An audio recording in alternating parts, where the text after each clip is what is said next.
Hi hello అండి, మరి కొత్తలాతో మేము ముందుకు వచ్చేసాం. ఈరోజు సండే కనుక ఉదయాన్నే రెడీ అయిపోయి 7:30కి అంతా మేము ఇంకా చర్చికి అయితే బయలుదేరాము. ప్రస్తుతము ఆటోలో ఉన్నాము. మరి ఈరోజు లాగ్ అయితే చాలా ఇంట్రెస్టింగ్గా ఉండబోతుంది. లాగ్లోకి వెళ్ళిపోదాం పదండి.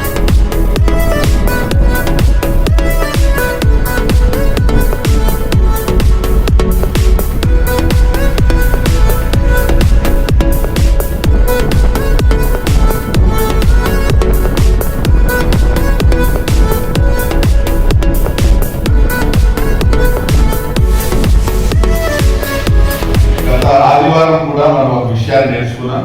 ಕಳೆದ ಭಾನುವಾರದಲ್ಲಿ ನಾವು ದೇಶವನ್ನು ತಿಳಿದುಕೊಂಡೆವು. గౌరవార్థమైనవి, శ్రేష్టమైనవి, మాన్యమైనవి వాటి మీద మన మనసు ఉంచాలి అని. గౌరవాలతో, శ్రేష్టవాదతో, మాన్యవాదతో అతని మీద నా మనసు వేసి ఉండాలి. సో ఆ విషయాలు మరి నాకు నిజంగా దేవుడు నాతో మాట్లాడుతున్నాడు అన్నవాళ్ళు ఒకసారి స్తోత్రం చెప్తారా? ಅದರ ವಿಷಯವಾಗಿ ದೇವರು ನಿಜವಾಗಿ ಮಾತಾಡಿದ ಸ್ತೋತ್ರ ಹೇಳ್ತೀರಾ? పరిశుద్ధాత్మ మాట్లాడే ಭಾನುವಾರ ನಾವು ತಿಳಿದುಕೊಂಡೆವು. ఈరోజు ఏవి న్యాయమైనవో, ಇವತ್ತು ಯಾವುದು ನ್ಯಾಯವಾದದ್ದೋ, ఏవి న్యాయమైనవో ಯಾವುದು ನ್ಯಾಯವಾದದ್ದೋ వాటి మీద మన విశ్వాసులైన వారు మనసు ఉండాలంట. ಅದರ ಮೇಲೆ ನಾವು ವಿಶ್ವಾಸವಾಗಿ ಮನಸ್ಸಿರಬೇಕು. జాగ్రత్తగా ఆలోచించండి, ಜಾಗ್ರತೆಯಿಂದ ಕೇಳಿರಿ. మనం దేవుని పిల్లలమైన తర్వాత, ನಾವು ದೇವರ ಮಕ್ಕಳಾದ ಮೇಲೆ, మనం యేసుక్రీస్తు బిడ్డలమైన తర్వాత, ನಾವು ಯೇಸು ಕ್ರಿಸ್ತನ ಮಕ್ಕಳಾದ ಮೇಲೆ మనం న్యాయం మీద, ధర్మం మీద మన మనస్సు నిలపాలి. ನಾವು ನ್ಯಾಯದ ಮೇಲೆ, ಧರ್ಮದ ಮೇಲೆ ನಮ್ಮ ಮನಸ್ಸನ್ನ ಇಡಬೇಕು. ఎందుకు నిలపాలి అంటే, ಏನಕ್ಕೆ ಅದು ಇಡಬೇಕಂದ್ರೆ, నీ దేవుడు న్యాయవంతుడు. ಯಾಕಂದ್ರೆ ನಿನ್ನ ದೇವರು ನ್ಯಾಯವಂತನು. నీ దేవుడు న్యాయవంతుడు. ನಿನ್ನ ದೇವರು ನ್ಯಾಯವಂತನು. నువ్వు ఏ దేవుని యొక్క బిడ్డగా మారావో ఆ దేవునిలాగా నువ్వు ఖచ్చితంగా ఉండి తీరాలి. ನೀನು ಯಾವ ದೇವರ ಮಗನಾಗಿ ನೀನು ಬದಲಾಯಿಸಬೇಕು, ಆ ದೇವರ ನೀನು ಖಂಡಿತವಾಗಲೂ ಇರಬೇಕು. అంతకు ముందు నువ్వు అన్యాయస్తుడు, ಅದಕ್ಕಿಂತ ಮುಂಚೆ ನೀನು ಅನ್ಯಾಯಸ್ಥನಾಗಿದ್ದೆ, మోసం చేసేవాడివి, ಮೋಸ ಮಾಡುವವನಾಗಿದ್ದೆ, నీ ఇష్టం వచ్చినట్టు జీవించేవాడు. ನೀನು ಇಷ್ಟ ಬಂದ ಪ್ರಕಾರ ಜೀವಿಸ್ತಾ ಇದ್ದೆ. నువ్వు ప్రభు బిడ్డ అయిన తర్వాత ನೀನು ಕರ್ತನ ಮಗನಾದ ಮೇಲೆ మోసం నీకు అసహ్యం కలగాలి, ಮೋಸ ನಿನಗೆ ಅಸಹ್ಯವಾಗಿ ಕಾಣಿಸ್ಬೇಕು, అన్యాయం నీకు అసహ్యంగా కనిపించాలి, ಅನ್ಯಾಯ ನಿನಗೆ ಅಸಹ್ಯವಾಗಿ ಕಾಣಿಸ್ಬೇಕು. నువ్వు ఎక్కడైనా ఎవరినైనా డిసీవ్ చేస్తూ ఉంటే చిచి ఇది తప్పు, నాకు సంబంధించింది కాదని నీకు అనిపించాలి. ಯಾರನ್ನಾದ್ರೂ ನೀನು ಸೋಲಿಸುತ್ತಿರುವಾಗ ಇದು ತಪ್ಪು ಅಂತ ನಿನ್ನ ಮನಸ್ಸಲ್ಲಿ ತಿಳಿದುಕೊಳ್ಬೇಕು. ఎప్పుడైనా ఒకవేళ ఆ విధంగా జరిగిపోయినా న్యాయాధిపతి అయిన దేవుడు, న్యాయ పరిపాలకుడైన దేవుడు ఒక న్యాయ విధిని తన పిల్లకిచ్చాడు. ನ್ಯಾಯವಾದ ದೇವರು ನ್ಯಾಯವನ್ನು ಮಾಡುವ ನ್ಯಾಯ ವಿಧಿಯನ್ನು ಮನುಷ್ಯನಿಗೆ ಕೊಟ್ಟನು. ఈ న్యాయ విధి ఏమిటి అనేది మనం ఏం చేయాలి, మనం ఏం చేయకూడదు, ಏನು ಮಾಡಬೇಕು, ಏನು ಮಾಡಬಾರದು ಎಂಬುದಾಗಿ. ఎవరు ఈ పద్ధతిని అనుసరిస్తారో వాళ్ళు లోకానికి ఎలా కనబడతారంటే డిఫరెంట్ కనబడతారు. ಯಾರ ಪದ್ಧತಿಯನ್ನು ಅನುಸರಿಸುತ್ತಾರೋ ಅವರು ಲೋಕಕ್ಕೆ ವಿಶೇಷವಾಗಿ ಕಾಣಿಸುತ್ತಾರೆ. ఇక్కడ దేవుడు ఏమంటాడు చూడండి, ಇಲ್ಲಿ ದೇವರು ಏನ್ ಹೇಳ್ತಿದ್ದಾನೆ ನೋಡಿರಿ. 6వ వచనం, ఈ కట్టలన్నింటినీ మీరు గైకొని అనుసరించవలను, వీటిని గూర్చి విను జనములు దృష్టికి మీరు ఎలా కనబడతారు? ఇదే మీరు జ్ఞానము వివేకములాగా మీరు కనబడతాయి. ఆ గొప్ప జనము జ్ఞాన వివేకముల గల జనం అని చెప్పుకుంటారు. లోకస్తులు ఏమని చెప్పుకుంటారంట? ಲೋಕದವರು ಏನಂತ ಹೇಳ್ತಾರೆ? జ్ఞానము వివేకం కలిగిన జనం అని చెప్పుకుంటారంట. ಜ್ಞಾನವು ವಿವೇಕವುಳ್ಳ ಜನರು ಅಂತ ಹೇಳ್ತಾರೆ. దేవుని న్యాయ విధిని అనుసరించిన వారిని చూసి, ದೇವರ ನ್ಯಾಯ ವಿಧಿಗಳನ್ನು ಅನುಸರಿಸುವವನನ್ನು ನೋಡಿ ದೇವರಿಗೆ ಸ್ತೋತ್ರವಾಗಲಿ. సపోజ్ మీ ఇంట్లో ఉన్నటువంటి గేదెకి లేకపోతే ఆవుకి దానికి ఏమైనా తెలుసా? ನಿಮ್ಮ ಮನೆಯಲ್ಲಿರುವ ಹಸುವಿಗೆ ಏನಾದರೂ ಗೊತ್ತಾಗ್ತದಾ? మీ ఇంట్లో ఉన్నటువంటి కుక్కకి మీరు నేర్పించారు కాబట్టి కొన్ని విషయాలు దానికి తెలుసు, కానీ చాలా విషయాలు దానికి లేదు. ನಿಮ್ಮ ಮನೆಯಲ್ಲಿರುವಂತಹ ನಾಯಿಗೆ ನೀವು ವಿಷಯಗಳನ್ನು ಕಲಿಸಿಕೊಟ್ಟರೆ ಕೆಲವು ವಿಷಯ ಗೊತ್ತು, ತುಂಬಾ ವಿಷಯ ಅದರಲ್ಲಿ ಗೊತ್ತಿಲ್ಲ. ఒకవేళ కుక్క చేసిన పని ఒకవేళ ఆ ఇంటి మాట చేసినప్పుడు ఏమంటారు? ಒಂದು ವೇಳೆ ನಾಯಿ ಮಾಡೋ ಕೆಲಸ ಮನೆ ಓನರ್ ಮಾಡ್ರೆ ಏನ್ ಹೇಳ್ತಾರೆ? ఇప్పుడు సపోజ్ కుక్కని రోడ్డు మీద తీసుకెళ్తే ఆ గోడ మీద మార్పు వస్తుంది. ನಾವು ದಾರಿಯಲ್ಲಿ ನಾಯಿ ಕರ್ಕೊಂಡು ಹೋಗೋದು ಗೋಡೆ ಮೇಲೆ ಪಾಸ್ ಮಾಡ್ತಾರೆ. ఇంటి కూడా అదే పని చేసాడు అనుకో, ಅವನು ಕೂಡ ಅದೇ ತರ ಕೆಲಸ ಮಾಡ್ತಾರೆ. ఏమంటారు? ಏನಂತಾರೆ ಅವನ್ನ? నువ్వు మనిషివయ్యా, నువ్వు జంతువు కాదు అంటారు. ನೀನು ಮನುಷ್ಯ ಅಪ್ಪ, ನೀನು ಜಂತು ಅಲ್ಲ ಅಂದಾಗ. ఎందుకు అంటారు? ಏನಕ್ಕೆ ಹೇಳ್ತಾರೆ? నీ జ్ఞానం ఉంది, ನಿನಗೆ ಜ್ಞಾನ ಇದೆ, జ్ఞానం లేదు. ಅದಕ್ಕೆ ಜ್ಞಾನವಿಲ್ಲ. నీకు తెలివి ఉంది, ನಿನಗೆ ವಿವೇಕ ಇದೆ. నీకు ఏం చేయాలో ఏం చేయకూడదు తెలియదు. ನಮ್ಮ ದೇವರು ಯಾರು? నీ దేవుడు ఎవరు? ನಿನ್ನ ದೇವರು ಯಾರು? ఆయన శరీరాన్ని న్యాయమైన పనులన్నీ కూడా న్యాయం, అందులో ఒక్క అన్యాయం కూడా ఈ దేవుడి దాంట్లో ఉండదు. ಯಾವ ಕಾರ್ಯದಲ್ಲೂ ಕೂಡ ಅನ್ಯಾಯ ಇಲ್ಲ. ನಿಮ್ಮ ದೇವರ ಕಾರ್ಯಗಳು ಎಲ್ಲವೂ ನ್ಯಾಯವಾದದ್ದೇ. దేవుడికి స్తోత్రం కలుగుగాక. ದೇವರಿಗೆ ಸ್ತೋತ್ರವಾಗಲಿ. ఇప్పుడు చెప్పండి ఒకసారి, నీ దేవుడు నాకు నీకు ఇచ్చాడు ఈ న్యాయ విధి అంటే, ನಿನ್ನ ದೇವರು ನನ್ನ ದೇವರು ಏನಕ್ಕೆ ನ್ಯಾಯ ವಿಧಿಯನ್ನು ಕೊಟ್ಟನೆಂದರೆ, ఈ న్యాయ విధిని అనుసరించు వాడు పశువు కాదు మనిషి అని చెప్పాలి. ಈ ನ್ಯಾಯ ವಿಧಿಯನ್ನು ಅನುಸರಿಸುವವರು ಪಶುವಲ್ಲ ఈ ಮನುಷ್ಯನು. న్యాయ విధిని అనుసరించే వాడు దేవుని యొక్క బిడ్డ అని చెప్తాను. ಈ ನ್ಯಾಯ ವಿಧಿಯನ್ನು ಅನುಸರಿಸಿ ಭಯದಿಂದ ಭಕ್ತಿ ಮಾಡುತ್ತಾರೆ. భయంతో భక్తి చేయొచ్చు, అది చిన్న పిల్లల స్థాయి. ಭಯದಿಂದ ಭಕ್ತಿ ಮಾಡುವುದು ಚಿಕ್ಕ ಮಕ್ಕಳ ಹಾಗೆ ಅದು. భక్తి చేయాల్సింది ప్రేమతో చేయాలి. ಭಕ್ತಿ ಮಾಡಬೇಕಾದದ್ದು ಪ್ರೀತಿಯಿಂದ. దేవుని స్తోత్రం. ದೇವರಿಗೆ ಸ್ತೋತ್ರವಾಗಲಿ. మీ డాడీకి ఎంతవరకు భయపడ్డారు మీరు? ನಿಮ್ಮ ತಂದೆಗೆ ಎಷ್ಟುವರೆಗೂ ನೀವು ಭಯಪಟ್ರಿ? బెల్ట్తో కొడతాడని ఎంతవరకు భయపడ్డారు మీరు? ಬೆಲ್ಟಿಂದ ಹೊಡಿತಾನೆ ಅಂತ ಎಷ್ಟು ದಿನ ನೀವು ಭಯಪಟ್ರಿ? జాగ్రత్త. ಜಾಗ್ರತೆ. నీలో సంథింగ్ ఈజ్ ప్రాబ్లం. ನಿನ್ನಲ್ಲಿ ಏನೋ ಸಮಸ್ಯೆ ಇದೆ.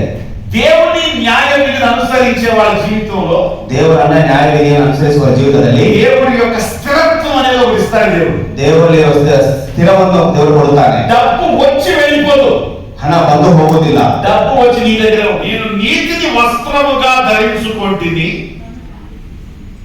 కనుక అది నన్ను ధరించాను. అర్థమైందా మీకు? ಅರ್ಥ ಆಯ್ತಾ ನಿಮಗೆ? జ్ఞానం కలిగిన వాళ్ళ మాటలు ఎప్పుడు జ్ఞానం కలిగినట్లుగానే ఉంటాయి. ಜ್ಞಾನವಂತರ ಮಾತು ಯಾವಾಗಲೂ ಜ್ಞಾನವಾಗಿಯೇ ಕಾಣಿಸುತ್ತವೆ. ఈయన అన్నాడు, నేను నీతిని వస్త్రంలాగా ధరించాను. ಇದನ್ನು ಹೇಳ್ತಾ ಇದ್ದಾನೆ, ನನ್ನ ನೀತಿಯನ್ನ ವಸ್ತ್ರವಾಗಿ ನಾನು ಅಂಗಿಯಾಗಿ ಧರಿಸಿದ್ದೇನೆ ಎಂಬುದಾಗಿ. తలలో చెవులో పెట్టుకున్న పువ్వులాగా పెట్టుకోవాలి కాసేపు. ತಲೆಯಲ್ಲಿ ಕಿವಿಗಳು ಹೂತರ ಅಂಟಿಲ್ಲ. నేను నన్ను వదలకుండా ఉండే వస్త్రంలాగా, ఎప్పుడు వేసుకునే వస్త్రంలాగా నీతిని నేను ధరించాను. ಯಾವಾಗಲೂ ಬಿಡದೆ ಆ ಅಂಗಿ ಹಾಗೆ ನಾನು ನೀತಿಯನ್ನ ಹಾಕಿಕೊಂಡಿದ್ದೇನೆ ಎಂಬುದಾಗಿ. నేను ఆ నీతిని ధరిస్తే, ನಾನು ಆ ನೀತಿಯನ್ನ నేను ఆ నీతిని చేస్తే, ನಾನು ಆ ನೀತಿಯನ್ನ ನಡೆಸಿದರೆ ఆ నీతి నన్ను ధరించింది. ಆ ನೀತಿ ನನ್ನನ್ನು ಧರಿಸಿದೆ ಎಂಬುದಾಗಿ. దేవునికి స్తోత్రం. ದೇವರಿಗೆ ಸ್ತೋತ್ರವಾಗಲಿ. దాని అర్థం ఏంటి? ಅದರ ಅರ್ಥವೇನು? దాని అర్థం ఏమిటి? ಅದರ ಅರ್ಥವೇನು? నీతి ఏం చేసిందంటే, ನೀತಿ ಏನ್ ಮಾಡುತ್ತದಂದ್ರೆ నన్ను ధరించుకుని ನನ್ನನ್ನು ಧರಿಸಿಕೊಂಡು లోకానికి చూపిస్తుంది. ಲೋಕಕ್ಕೆ ತೋರಿಸುತ್ತದೆ నీతి మంత్రుడు అంటే ఏంటంటే, ನೀತಿವಂತ ಅಂದ್ರೆ ಈತನೇ ಎಂಬುದಾಗಿ. మీరు వేసుకున్న వస్త్రం మీ శరీరాన్ని కప్పి మీ వస్త్రమే కనపడదంత. ನೀವು ಹಾಕಿಕೊಂಡಿರೋ ಬಟ್ಟೆ ನಿಮ್ಮ ಮೈಯನ್ನು ಮುಚ್ಚಿ ನಿಮ್ಮ ಬಟ್ಟೆ ಮಾತ್ರ ಕಾಣಿಸುತ್ತದೆ. అలా కదా? ಹೌದು ತಾನೆ? నీతిని ఈయన ధరిస్తే, ನೀತಿಯನ್ನ ಈತನು ಧರಿಸಿದರೆ, ఈయన నీతి ధరించి ಈತನನ್ನ ನೀತಿ ಧರಿಸಿ నీతి ఏం చెప్పుకుంటుందంటే, ನೀತಿ ಏನು ಹೇಳುತ್ತದೆ? నేను కాదు ఈయన. ನಾನು ಅಲ್ಲ ಈತನು ಎಂಬುದಾಗಿ. దేవునికి స్తోత్రం. ದೇವರಿಗೆ ಸ್ತೋತ್ರವಾಗಲಿ. హల్లెలూయా. హల్లెలూయా. ఈ నీతి ఎక్కడికి వెళ్ళినా దేవుని దగ్గరికి ఒక రోజు వచ్చి క్లారిటీ. ಈ ನೀತಿ ಯಾವ ತರ ಅಂದ್ರೆ ದೇವರ ಮುಂದೆ ಒಂದ್ಸತಿ ಬಂದು ಇದ್ದಾರೆ. నీతి దేవుడి ముందు నిలబడండి. ನೀತಿ ದೇವರ ಮುಂದೆ ನಿಂತು ಹೇಳುತ್ತದೆ, ఇతను ఎట్టి పరిస్థితుల్లో సాగకూడదు. ಈತನು ಯಾವ ಪರಿಸ್ಥಿತಿಗೂ ಸಾಯಬಾರದು. నీతి పోట్లాడుతుంది, ನೀತಿ ಹೋರಾಡುತ್ತದೆ, నీతి మాట్లాడుతుంది, ನೀತಿ ಮಾತಾಡುತ್ತದೆ, న్యాయం మాట్లాడుతుంది. ನ್ಯಾಯ ಮಾತಾಡುತ್ತದೆ. ఇతను ఎట్టి సాధారణ వాడు బాబు కాదు. ఎప్పుడు ఆయన మీదకి వచ్చినా, ಸಾತನನ ಅವರ ಅಪ್ಪ ಬಂದ್ರೆ ಕೂಡ ಅವನ ಮೇಲೆ ಬಂದ್ರೆ ఇతనికి ఎప్పుడు నష్టం చేయకూడదు. ಈತನಿಗೆ ಯಾರು ನಷ್ಟಪಡಿಸಬಾರದು. ఇతనికి ఎప్పుడు కష్టాలు తేకూడదు. ಈತನಿಗೆ ಯಾರು ಕಷ್ಟವನ್ನು ತರಬಾರದು. ఇతన్ని ఎప్పుడు కూడా దూషించకూడదు. ಇದನ್ನು ಯಾರು ಕೂಡ ದೂಷಿಸಬಾರದು. నేను ఇతని నీతికి సాక్షిని. ನಾನು ಇದರ ನೀತಿಗೆ ಸಾಕ್ಷಿಯಾಗಿದ್ದೇನೆ. నీతి చెప్తుంది, ನೀತಿ ಹೇಳುತ್ತದೆ, నేను సాక్షిని. ನಾನು సాక్షి. ఇతనికి అన్యాయం జరగకూడదు. ಈತನಿಗೆ ಅನ್ಯಾಯ ನಡೆಯಬಾರದು. ఇతనికి అన్యాయం జరిగితే ಈತನಿಗೆ ಅನ್ಯಾಯ ನಡೆದರೆ అసలు నీతి అనేది వేస్ట్. ನೀತಿ ಅನ್ನೋದೇ ವ್ಯರ್ಥ.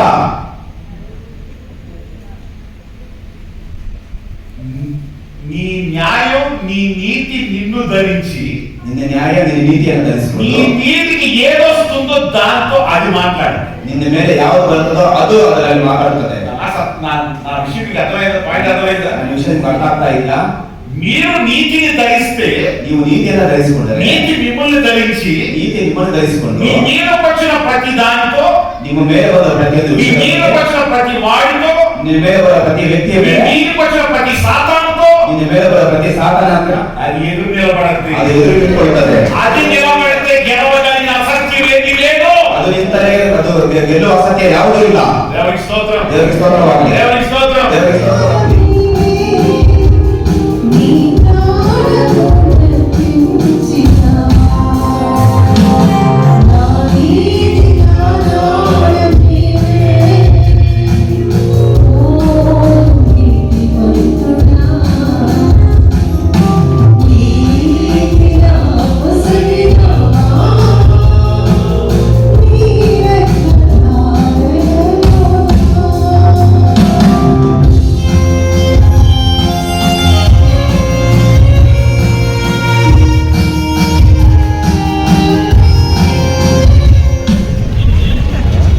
న్యాయంగా నడుచుకుందాం. న్యాయంగా నడుచుకుంటాం. ఈరోజు వాక్య భాగాన్ని బట్టి న్యాయంగా నడుచుకుందాం.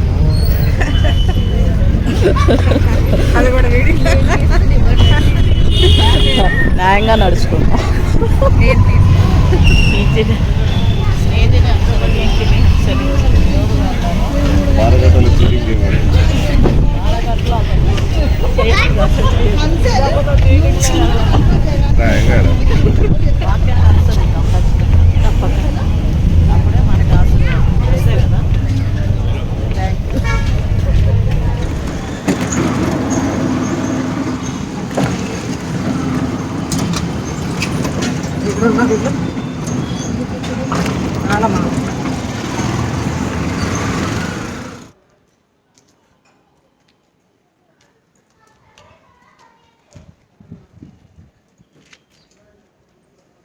ఇల్లు ఎక్కడో అయితే ఆటో ఆగింది ఎక్కడో. ఇల్లు ఎక్కడో అయితే ఆటో ఎక్కడో ఆగింది. Good morning, happy Sunday today. Thank you. Happy enjoy day.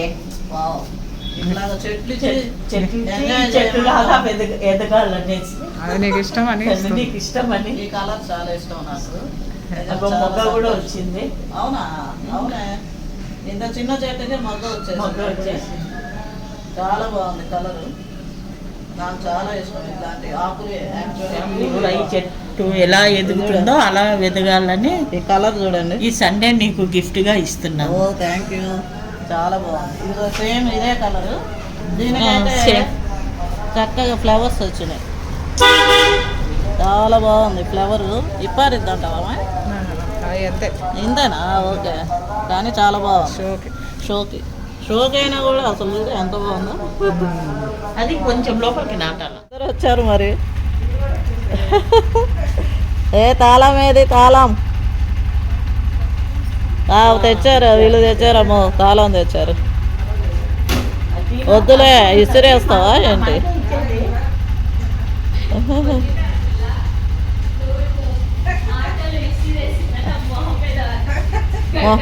మొహం మీద పడిందా?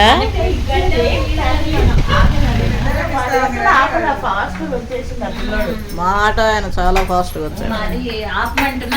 మా ఇంటి దగ్గర ఆపలేదు, అక్కడ ఆపాడు ఆడ. మీ ఇల్లు అక్కడ అని చెప్పేసి ఇక్కడ కాదు, లొకేషన్ అక్కడ చూపిస్తుందని అటు ముందు పోయాడు. మళ్ళీ మేము ఆపు అంటే అప్పుడు ఆపాడు. గల్లీ దాటి ముందుకు పోయాడు. ఇక్కడ కాదు బాటిల్ పెట్టి అదే కదా. ఏంది హ్యాపీ పెద్ద స్టోరీ చెప్తున్నావే అత్తకి? అది వ్లాగ్ ఒకటి చూసాము, సేమ్ మనం కూడా అదే చూసాము. నిన్న చూసాము. అది ఒక ఆమె చేపలు పడుతుంది చూడ, చిన్న పిల్లలు ఆ వెనకాల వల వేసి ఆ పిల్ల ఎంత బాగా బకెట్ పట్టుకొని పోతుంటుంది చూడు. చిన్న పిల్ల అయినా అర్థమే కాదు నాకు ఆ భాష. మేము బంగారం బంగారం అంటారు కానీ కాదక్క, కన్నడలో కన్నడ అరుస్తూ ఉంటారు అమ్మేది. బంగారం బంగారం అవుతారా? అత్తకి బంగారం అనిపిస్తుంది పాపం. తక్కువైంది కదా కొంచెము, అది రేటు తక్కువైంది. అవునా? కొంచెం తగ్గింది. వాడు ఇప్పుడు చేస్తాడు.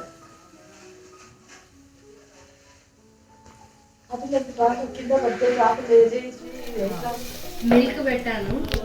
పెరుగు కావాలా? బాక్స్ తీసుకోవాలా లేకపోతే సింగిల్ ప్యాకెట్?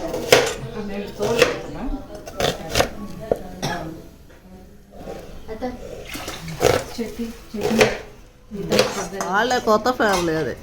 ఎక్కడ అపార్ట్మెంట్ అదే హైదరాబాద్ వాళ్ళకి. హైదరాబాద్ అవునే స్టీల్ ఉందా? ఇది వేడిగా ఉంది. చాలా గట్టిగా ఉంది.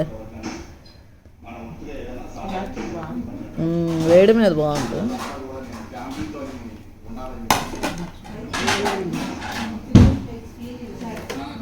తీసుకురా.